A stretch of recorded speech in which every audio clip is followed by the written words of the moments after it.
Marilyn Mosby says while she will no longer prosecute drug possession cases, she's still going after those who are dealing the drugs. But for officers on the ground, witnessing those crimes firsthand daily, it's become a case of mixed messaging.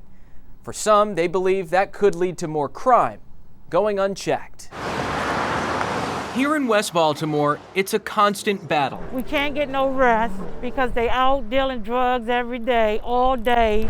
Open-air drug markets holding entire neighborhoods hostage, trapping people in their own homes. It's like we living in hell in our own community. And as City State's Attorney Marilyn Mosby stops prosecuting many of the crimes being seen in these neighborhoods, it's leading to fears that the lack of consequences will create even bigger issues. That's giving them an opportunity to just come out and do what they want to do because ain't nobody going to stop them.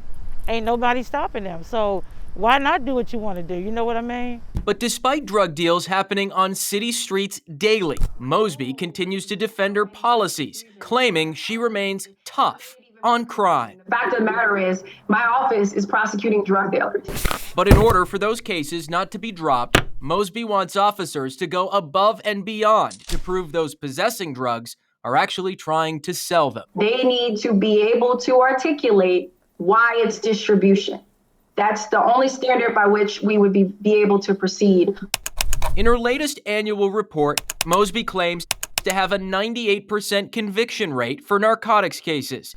But that number doesn't include the cases she chose to drop, a number that could increase this year unless Mosby and police can get on the same page. The claim that if police come to the state's attorney's office with indicia that this possession is meant for distribution, the idea that that would be prosecuted is a bit disingenuous. Former Baltimore Police Deputy Commissioner and crime and justice contributor Jason Johnson says that's because Mosby has dropped multiple cases in the past, even though there seemed to be enough evidence.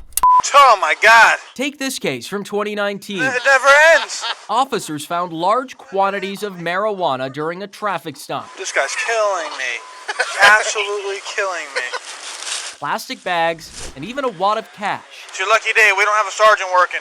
All things that Marilyn Mosby has been calling on officers to find in order for her to prosecute drug distribution cases. You see this? But despite the evidence documented by these officers, Mosby still dropped the case. It creates a very difficult situation for police officers who aren't certain.